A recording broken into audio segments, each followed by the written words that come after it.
In the spring of 1945, as American B-29 bombers turned Japanese cities into ash and firestorms, the Japanese imperial government enacted one of the most desperate military orders in human history. On June 23, 1945, the National Resistance Program was officially announced. Its codename, Operation Ketsugo, meaning decisive operation. But this wasn't a military strategy in any traditional sense. This was the systematic transformation of an entire civilization into a weapon. The Volunteer Fighting Corps Law didn't ask for volunteers, it commanded them. Every able-bodied man between the ages of 15 and 60 was now conscripted. Every woman between 17 and 40 became a soldier of the empire. The elderly, children under 15, anyone who could hold a weapon, they were all being mobilized. Japan wasn't preparing an army, it was preparing a nation for mass suicide. The numbers are staggering. American intelligence initially estimated around 2.3 million Japanese military personnel defending the home islands. By July 1945, as more intelligence poured in from captured documents and interrogated prisoners, that number exploded. The revised estimate, 28 million civilians had been armed and trained. Modern historical research suggests the actual figure was closer to 40 million people, over half of Japan's entire population ready to fight. The organizational structure was brutally efficient. Japan was divided into regional defense zones. Every neighborhood had a tonarigumi, a community association that had existed for years but was now repurposed as a military unit. Block captains became squad leaders, local officials became officers. The social fabric of Japanese society, with its emphasis on group harmony and obedience to authority, was weaponized overnight. These weren't soldiers in any conventional sense. They had no uniforms, no military ranks, no modern weapons. What they had was something far more dangerous: absolute conviction. The government issued clear instructions through radio broadcasts and printed pamphlets distributed to every household. The message was simple and terrifying. When the Americans land, kill at least one enemy before you die. The primary weapon of this massive civilian army was the bamboo spear, the takeyari. Japan's forests and groves were stripped of bamboo. Factories that once produced goods for civilian life were converted into spear-making facilities. Government estimates suggest over 30 million bamboo spears were manufactured in the final months of the war. Some sources claim the number exceeded 50 million. But bamboo spears were just the beginning. The Volunteer Fighting Corps was being armed with whatever could kill. Farming tools, sickles, axes, pitchforks were collected and sharpened. Kitchen knives were distributed with instructions on where to stab for maximum damage. Bottles were filled with gasoline to create Molotov cocktails. Even traditional samurai swords, hidden away in family homes for generations, were brought out and sharpened. The plan was clear. Every meter of Japanese soil would cost American lives. Every beach would run red with blood, every village would be a graveyard. Every city block would require brutal house-to-house combat against an enemy that would never surrender, never retreat, and never stop fighting until death claimed them. Operation Ketsugo wasn't a military strategy. It was a national suicide pact signed by millions who believed their emperor was a living god and that death in his service was the highest honor a human could achieve.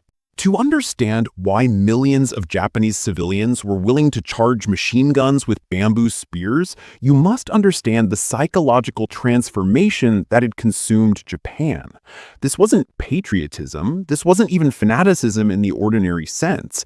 This was a carefully constructed death cult that had been building for decades, and by 1945, it had reached its terrifying climax. The concept of gyokusai, meaning the shattering of the jewel, became the philosophical foundation for mass suicide resistance. The term comes from ancient Chinese literature, describing how it's better to be a shattered jewel than intact pottery. In other words, honorable death was infinitely preferable to the shame of survival through surrender. This wasn't a fringe belief, it was official state doctrine, taught in schools, preached in newspapers, and broadcast on radio daily. The roots went deep. Since the Meiji Restoration in 1868, Japan had been constructing a national identity centered on the divine emperor and the warrior code of Bushido. The education system indoctrinated children from their first day of school. Textbooks portrayed death in service to the emperor as the ultimate fulfillment of human existence. Students memorized the imperial rescript to soldiers and sailors, which commanded them to value duty and honor above life itself. By 1945, this indoctrination had reached fever pitch. The Ministry of Education distributed new textbooks with titles like The Road to Certain Victory and The Glorious Death. Children as young as 6 were taught to recite, "It is an honor to die for the emperor. It is a shame to live in defeat." School drills no longer practiced fire safety or earthquake responses. They practiced mass suicide attacks. The propaganda machine worked relentlessly to dehumanize the enemy. Government posters depicted American soldiers as demons with horns, monsters who would torture, rape, and murder every Japanese civilian they encountered. Radio broadcasts claimed that American troops were cannibals who ate Japanese children. Newspapers published fabricated atrocity stories from Okinawa and Saipan, describing unspeakable horrors that awaited anyone who surrendered. These weren't random scare tactics. They were based on a calculated strategy: make the Japanese people more afraid of surrender than of death. And it worked horrifyingly well.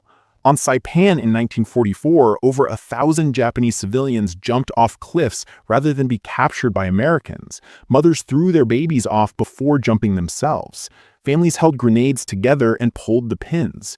This became known as the Saipan suicide and was celebrated in Japan as the ultimate expression of loyalty. The concept of Ichioku gyokusai, the shattering of the 100 million, became the rallying cry for 1945. It meant that all 100 million Japanese would die together rather than surrender. Prime Minister Kantaro Suzuki publicly declared, "The entire Japanese race will gladly sacrifice itself for the emperor and the country." This wasn't rhetoric, this was policy. Religious leaders reinforced the message. Buddhist priests told their congregations that dying for the emperor guaranteed enlightenment. Shinto shrines became recruitment and training centers, where civilians practiced spear thrusts while priests blessed their weapons. The spiritual and the military had merged completely. The pressure was immense. Community associations kept lists of who attended training and who didn't. Those who showed hesitation were reported to authorities as traitors. Families who lost sons in battle received official recognition and social status. The message was clear: death brings honor, survival brings shame. By August 1945, an entire nation had been psychologically prepared for collective suicide. The bamboo spears weren't just weapons, they were suicide instruments, and 40 million people had been convinced that using them was their sacred duty. The bamboo spear became the iconic weapon of Japan's civilian army. But it was just one tool in an arsenal of desperation that reveals how far Imperial Japan was willing to go. These weren't weapons designed to win battles. They were weapons designed to kill as many Americans as possible before the wielder died. Every household in Japan became an armory of improvised death. The takiyari, or bamboo spear, underwent surprisingly sophisticated development. Government manuals specified exact measurements. Spears should be between 1.8 and 2.4 meters long for optimal thrusting range. The bamboo had to be cut at a 45-degree angle to create a sharp point. Then fire hardened over charcoal to increase durability and piercing power. Some spears had metal tips scavenged from destroyed aircraft or vehicles. Training manuals illustrated the vulnerable points on the human body: throat, armpit, groin, abdomen, where a bamboo thrust could be lethal. But the Japanese military knew bamboo spears alone wouldn't stop American tanks and artillery. They needed weapons that could destroy armor and vehicles. Enter the Fukuryu Kogeki, or suicide explosive devices. These were essentially bombs designed to be carried or worn by civilians who would throw themselves at American vehicles and troops. The lunge mine was perhaps the most desperate weapon ever conceived. It consisted of an explosive charge mounted on a wooden pole. A civilian would run at an American tank, thrust the pole against the armor, and detonate the charge, killing themselves and hopefully disabling the vehicle. Thousands of these devices were manufactured and distributed to civilian units across Japan. Training films showed teenagers practicing the technique with dummy mines against mock-ups of American Sherman tanks. Even more horrifying were the explosive vests and suicide belts distributed to women and older children. These were crude devices, bags filled with TNT or picric acid explosives, wrapped with nails and metal fragments to maximize shrapnel damage. The wearer would approach American soldiers, pretending to surrender or ask for help, then detonate the device. Instructions were explicit: get as close as possible before detonating to ensure maximum enemy casualties. The Fukuryu program created underwater suicide attackers. Young men were given basic diving equipment and handed explosive charges with contact detonators. They would hide along coastal areas where American landing craft were expected, then swim underwater to attach explosives to the hulls, sacrificing themselves in the process. Over 1,200 of these suicide divers were trained and positioned around Kyushu by July 1945. Household items were weaponized with chilling efficiency. Sake bottles became Molotov cocktails. Instructions were printed in newspapers showing the correct gasoline to oil ratio for maximum burning effect. Farming tools transformed into weapons. Sickles for slashing at soldiers' legs, axes for close combat, pitchforks modified into spears. Even traditional weapons were resurrected. Families brought out ancestral samurai swords that hadn't seen use in centuries, sharpening them for the coming invasion. Chemical weapons entered the civilian arsenal. Farmers were instructed to save human waste and animal manure to create feces bombs, containers filled with excrement to be thrown at American soldiers, causing infections and wounds.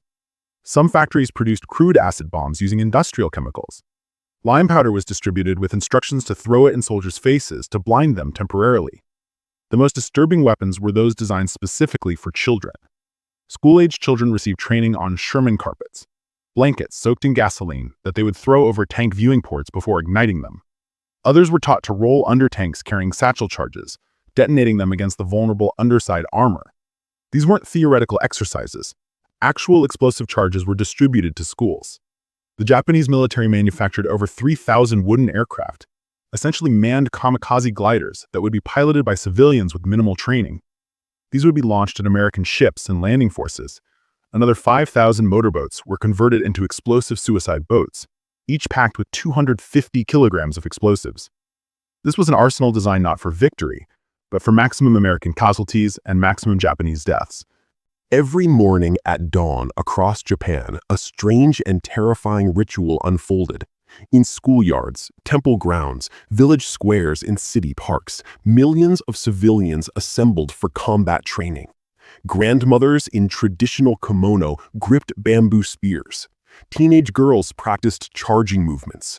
Children barely tall enough to hold weapons thrust wooden poles at straw dummies wearing American helmets. This wasn't occasional military preparation, this was daily indoctrination into mass suicide tactics. The National Volunteer Combat Corps organized training sessions 6 days a week, typically lasting 2 to 3 hours. Attendance was mandatory and monitored by neighborhood association leaders who kept detailed records. Missing training sessions without valid reason meant investigation by the Kempeitai, the military police. The message was clear. Every citizen would be ready to fight, or they would be labeled a traitor. The training curriculum was shockingly specific. Women received instruction on the 3-thrust method for bamboo spear combat. The first thrust aimed at the abdomen to disable, the second at the throat to silence, the third at the heart to kill. Training manuals distributed by the government included anatomical diagrams showing exactly where to strike American soldiers for maximum lethality. These weren't symbolic exercises. Instructors used pig carcasses to demonstrate proper penetration depth and technique. Children's training focused on exploiting their perceived harmlessness. Students aged 10 to 14 practiced approaching mock American soldiers with hands raised in surrender, then suddenly producing concealed weapons. They drilled on rolling under vehicles with explosive charges, timing their movements to avoid being crushed while positioning the charge correctly. School gymnasiums displayed cutaway models of American tanks showing vulnerable points that a child with explosives could target. The elderly weren't exempt from this martial transformation. Citizens over 60 received training appropriate to their physical limitations. Unable to charge with spears, they learned to prepare ambush positions, dig concealed pits lined with sharpened stakes, and create improvised explosive devices from household materials. Elderly women practiced mixing gasoline cocktails and preparing suicide explosive vests for younger fighters. Mock invasion drills occurred weekly in most communities. American landing scenarios were simulated with remarkable detail. Local officials dressed as American soldiers, complete with captured uniforms and equipment, would invade a neighborhood. Civilians would practice their assigned roles, some charging with spears, others throwing explosives, children running suicide missions under mock tanks. These drills were filmed and analyzed, with poor performers subjected to additional training and public criticism. The psychological conditioning was as important as the physical training. Before each session, participants recited loyalty oaths, pledging to kill at least one American before dying. Buddhist priests conducted purification ceremonies, blessing weapons and preparing participants spiritually for death. Community leaders gave speeches emphasizing that dying in defense of the homeland guaranteed eternal honor for the fighter's family. Women received specialized training reflecting their expected roles. Beyond spear combat, they learned to conceal weapons under traditional clothing, to feign injury or surrender, to approach American soldiers, and to use their perceived non-threatening appearance as a tactical advantage. Instructions explicitly stated that women should exploit American soldiers' potential hesitation to harm women and children, turning that hesitation into a lethal opportunity. Regional competitions encouraged excellence in suicide tactics. Villages competed to see whose civilian units could complete attack drills fastest or demonstrate the most effective suicide bombing techniques. Winners received recognition from provincial governors and had their techniques incorporated into updated training manuals distributed nationwide. By July 1945, Japan had created the most extensively trained civilian suicide force in history. 40 million people knew exactly how they were expected to die, and they had practiced those deaths hundreds of times. The invasion of Japan wouldn't be a military campaign, it would be a nationwide massacre where victory meant death and survival meant shame. On April 1st, 1945, American forces landed on Okinawa, a Japanese island just 340 miles south of the mainland. What followed was a 3-month nightmare that would fundamentally change American military planning for the invasion of Japan. Okinawa wasn't just a battle, it was a preview of the apocalypse that awaited on the home islands. And the civilian population played a horrifying role that confirmed America's worst fears about Operation Ketsugo. The Battle of Okinawa became the bloodiest conflict in the Pacific War. Over 12,000 American servicemen died, with another 38,000 wounded. Japanese military casualties exceeded 100,000.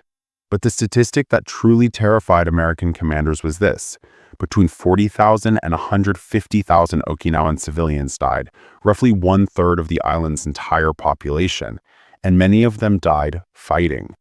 Okinawan civilians had been subjected to the same indoctrination as mainland Japanese. Schools had taught children that Americans were demons who would torture and kill prisoners. The Japanese military had distributed weapons to civilian volunteers and organized them into combat units. Women received bamboo spears and grenades. High school students were formed into blood and iron student corps units. Teenage boys and girls given military training and sent into combat alongside regular soldiers. The reality on Okinawa shattered any illusion that Japan's civilian militia was merely propaganda. American Marines encountered teenage girls charging from capes with bamboo spears, forcing soldiers to kill children or be killed themselves. Elderly Okinawans threw grenades from concealed positions. Families committed group suicide rather than surrender, often at the urging of Japanese soldiers who convinced them that capture meant torture and death. The Himeyuri Student Corps became a tragic symbol of civilian militarization.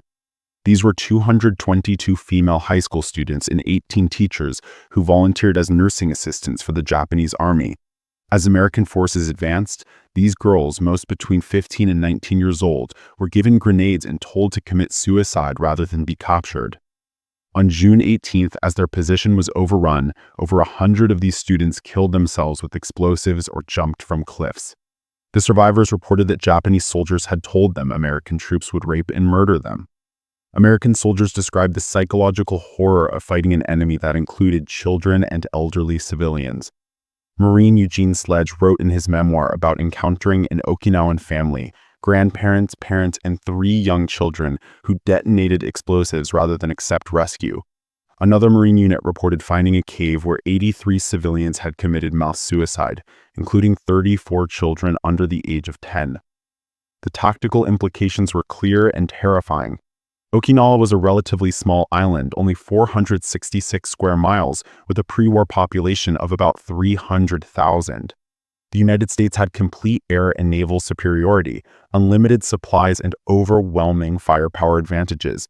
Yet it took 82 days of brutal combat to secure the island, and casualties were catastrophic on both sides.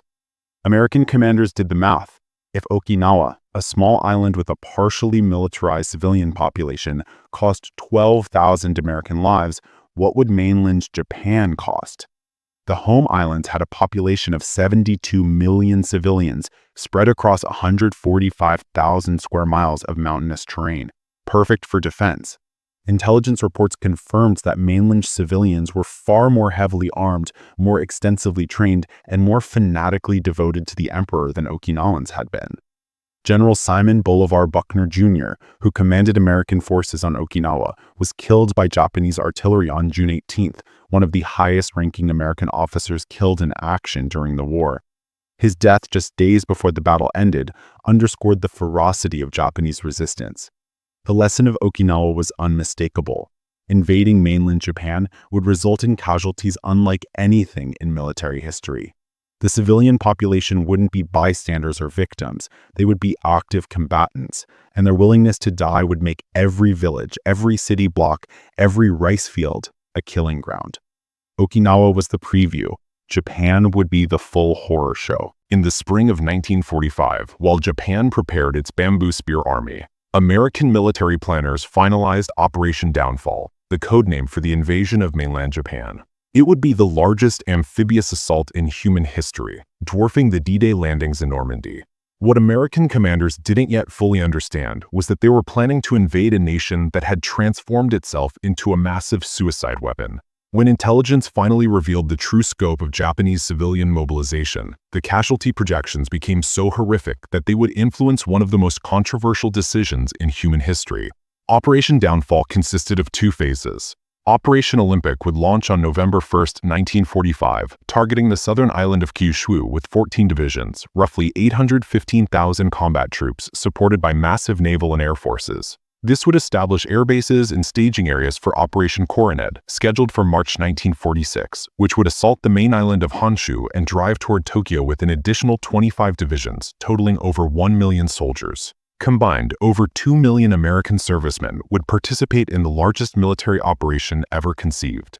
Initial casualty estimates, based on experiences in the Philippines and Iwo Jima, projected between 130,000 to 220,000 American casualties, including 25,000 to 46,000 deaths. These numbers were already staggering, but they were based on fighting the Japanese military alone. As intelligence reports throughout June and July 1945 revealed the true nature of Operation Ketsugo, those estimates were torn up and recalculated with mounting horror. Admiral William Leahy, chairman of the Joint Chiefs of Staff, projected American casualties could reach 35% of attacking forces, approximately 268,000 casualties for Olympic alone. General Douglas MacArthur's staff estimated 105,000 casualties in the first 120 days. But these figures still assumed conventional military resistance. They didn't account for 40 million civilians armed with suicide weapons. As intelligence pieced together Japan's civilian mobilization, the projections became apocalyptic. A study by the Joint War Plans Committee in June 1945 estimated total American casualties for the complete invasion could reach 1.7 to 4 million, with 400,000 to 800,000 deaths. Former President Herbert Hoover submitted a memo to President Truman, estimating between 500,000 and 1 million American lives would be lost. General Marshall, Army Chief of Staff, privately told Truman the first 30 days of Olympic alone could cost 31,000 casualties. The Navy projected naval losses would be catastrophic. Intelligence revealed Japan had preserved approximately 10,000 aircraft specifically for kamikaze attacks during the invasion. Another 5,000 suicide boats packed with explosives would target landing craft. Over 1,000 midget submarines and human torpedoes would attack the invasion fleet. Estimates suggested the Navy could lose 100 to 400 ships, with casualties potentially exceeding those suffered in the entire Pacific War to that point. But it was the discovery of the Bamboo Spear Army that truly changed the calculus. Magic intercepts decoded Japanese military communications, revealed references to the glorious death of 100 million, and confirmed that virtually the entire civilian population was being armed and trained.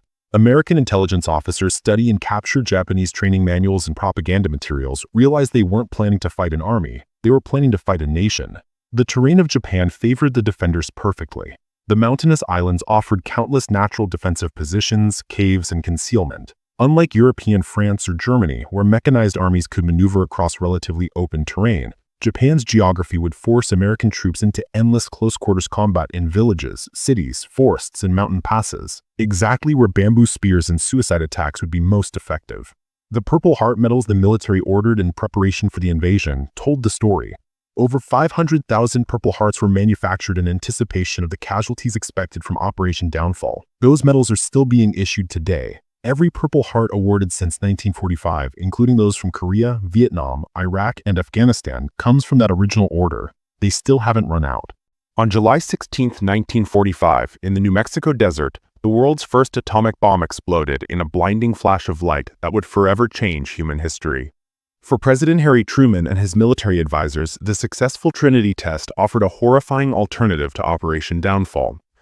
The discovery of Japan's civilian mobilization, 40 million people armed with bamboo spears and suicide weapons, weighed heavily on the decision that followed. The atomic bomb wasn't just a weapon to end the war, it was potentially the only way to end it without the complete annihilation of Japanese society and catastrophic American casualties. Truman received the news of Trinity's success while attending the Potsdam Conference with Churchill and Stalin. The timing was critical. Intelligence reports about Japan's civilian army had just been confirmed through decoded communications and prisoner interrogations. The military presented Truman with updated casualty projections for Operation Downfall that ranged from 400,000 to over 1 million American deaths. Japanese casualties, military and civilian combined, were estimated between 5 and 10 million people. These weren't abstract numbers, they represented a bloodbath unprecedented in human history. The moral calculus was agonizing. Using atomic weapons would kill hundreds of thousands of Japanese civilians instantly, but invading Japan would kill millions, both Japanese civilians and American servicemen, over months of savage fighting. Intelligence reports confirmed that Japanese children were being trained to attack American soldiers with explosives. Women were drilling daily with bamboo spears. The elderly were preparing suicide positions. There would be no front lines, no safe zones, no distinction between combatants and civilians because Japan had erased that distinction themselves. On July 26th, the Potsdam Declaration was issued, demanding Japan's unconditional surrender and warning of prompt and utter destruction if they refused. The declaration deliberately avoided mentioning the atomic bomb or specifying what that destruction would entail. Japanese military leaders debated the ultimatum. Hardliners argued for continuing the war, believing the civilian militia would make invasion so costly that America would negotiate a conditional peace.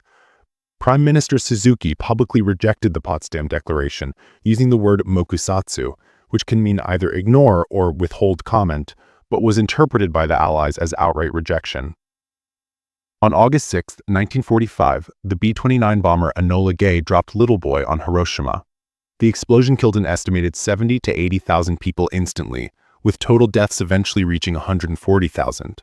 The city was obliterated in seconds. Yet even this apocalyptic destruction didn't immediately break Japan's will. Military leaders argued the United States couldn't possibly have more such weapons and urged continued resistance. The bamboo spears remained sharpened and ready. 3 days later, on August 9th, Fat Man destroyed Nagasaki, killing another 40,000 to 75,000 people immediately. That same day, the Soviet Union declared war on Japan and invaded Manchuria, crushing Japanese forces there within days. Japan now faced enemies on all fronts and possessed two devastating examples of America's new weapon. Still, the Supreme War Council remained deadlocked on whether to surrender. Emperor Hirohito broke the stalemate. On August 10th, he made the unprecedented decision to directly intervene in government policy. In the early hours of August 15th, he recorded a surrender announcement that would be broadcast to the Japanese people, the first time most Japanese had ever heard their emperor's voice. His words were carefully chosen. The enemy has begun to employ a new and most cruel bomb, the power of which to do damage is indeed incalculable. Should we continue to fight, it would result in an ultimate collapse and obliteration of the Japanese nation. The broadcast at noon on August 15th stunned the nation. Millions of Japanese civilians listening on radios wept openly. Some military officers attempted a coup to prevent the surrender, storming the imperial palace to destroy the recording before it could be broadcast. They failed. The emperor's word was absolute, even to those who had spent years preparing to die for him. The bamboo spears were lowered. The suicide vests were removed. 40 million civilians who had trained daily to kill and die returned to their homes. Operation Downfall was canceled. The bloodbath that would have killed millions never happened, prevented by two bombs that killed hundreds of thousands and an emperor who finally said enough. On August 15, 1945, when Emperor Hirohito's surrender broadcast echoed across Japan, 40 million civilians armed with bamboo spears faced an identity crisis unlike anything in human history. For months, they had trained daily to die fighting the American invasion.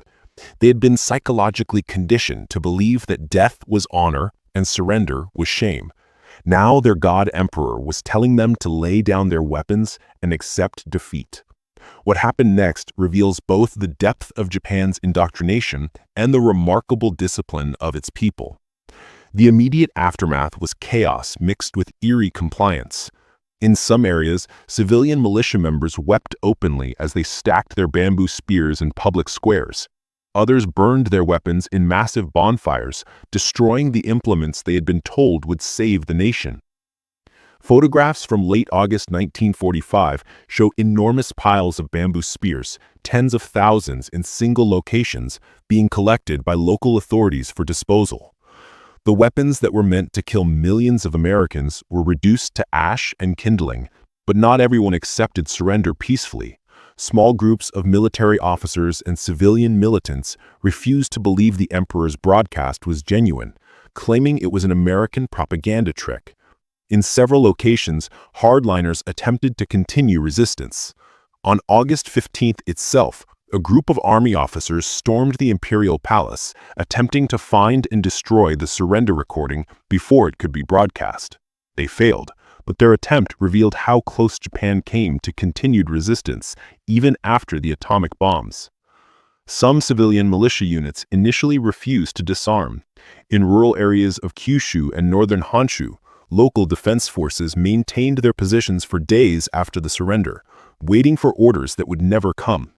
American intelligence reports from late August noted isolated incidents of civilians attacking advanced American reconnaissance teams with bamboo spears and improvised weapons, apparently unaware the war had ended or refusing to accept it. The psychological impact on Japanese civilians was profound and complex. Many experienced what psychologists would now recognize as severe cognitive dissonance. They had been told for months that Americans were demons who would rape and murder them. They had prepared to die heroically defending their homes. Now they were being told to welcome these same Americans peacefully. Thousands suffered mental breakdowns. Suicide rates spiked dramatically in the weeks following surrender, not from American attacks, but from Japanese citizens who could not reconcile surrender with their understanding of honor. When American occupation forces began landing in late August, they encountered a surreal situation. The same civilians who had trained to kill them now bowed respectfully and offered cooperation. General Douglas MacArthur landed at Atsugi Airfield on August 30th, expecting potential resistance. Instead, he was greeted by Japanese officials and orderly crowds. The bamboo spears had vanished, as if they had never existed. The American occupation forces were stunned by what they found. Warehouses filled with suicide weapons, explosive vests, lunge mines, suicide boat motors. Training facilities where millions had practiced death. Government buildings contained detailed records of the civilian militia mobilization, confirming intelligence estimates that 40 million people had been armed and trained. American soldiers realized how close they had come to fighting the most horrific battle in human history. The Japanese government moved quickly to dismantle all evidence of Operation Ketsugo.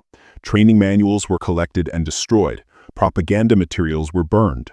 The Volunteer Fighting Corps was officially dissolved on September 17, 1945. Local officials who had commanded civilian militia units quietly returned to civilian administration. The transformation was so complete that within months it was as if the Bamboo Spear Army had never existed. Some physical evidence remained. American soldiers discovered caves stocked with thousands of bamboo spears, stored for the invasion that never came. Elderly Japanese civilians kept individual spears as souvenirs, hidden in attics and storage rooms. Today, these weapons occasionally surface in estate sales and museums, silent witnesses to the apocalypse that almost happened. The bamboo spears never flew. The suicide attacks never occurred. The 40 million civilians trained to die never fulfilled their mission.